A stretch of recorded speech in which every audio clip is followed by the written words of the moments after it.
ربنا هب لنا من أزواجنا وذرياتنا قرة أعين واجعلنا চিকিৎসার সকল দায়িত্ব গ্রহণ করার ক্ষেত্রে আমাদের কোনো আপত্তি নেই, আমরা করতে চাই।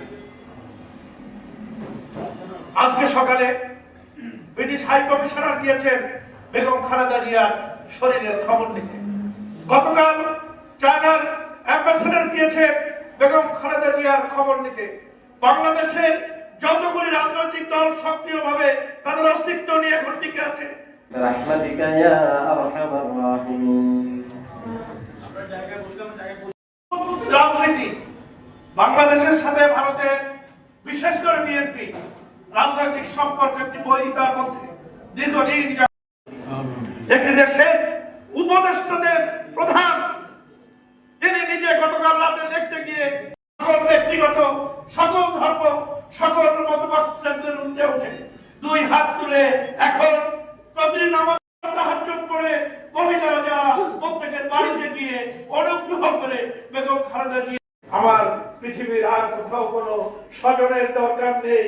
এই বাংলাদেশে আমার যারা আছে মানুষই আমার স্বজন, আমার ব্যক্তিগত কোনো স্বজনের প্রয়োজন নেই। আমি তাদেরকে নিয়ে তাদের মাঝে বেঁচে থাকতে পারি। এই আমাদের বাংলাদেশ যেটা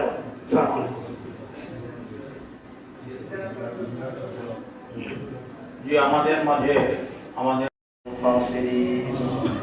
রব্বুল আলামিন মহিয়ান গরিয়ান পরওয়ারদিগার দয়ালু দাতা মেহেরবান একত্রিত হয়ে আপনার হাবিবের শানে দুরূদ ও সালাম পেশ করেছি। আপনার কালামুল্লাহ তেলাওয়াত করে যদি কোনো হাদিয়া ইনায়াত করে থাকেন, সর্বপ্রথম হাদিয়াটুকুন সোনার মদিনায় নবী পাকের রওজা রব্বুল আলামিন আল্লাহ যে উদ্দেশ্য করে আপনার দরবারে হাত তুলেছি আল্লাহ রব্বুল আলামিন বিএনপির চেয়ারপারসন রব্বুল আলামিন মেহেরবানি করে তাকে আপনি অতি সত্বর সুস্থ করে স্বাভাবিক জীবনে ফিরে আসার ব্যবস্থা করে দিন রব্বুল আলামিন।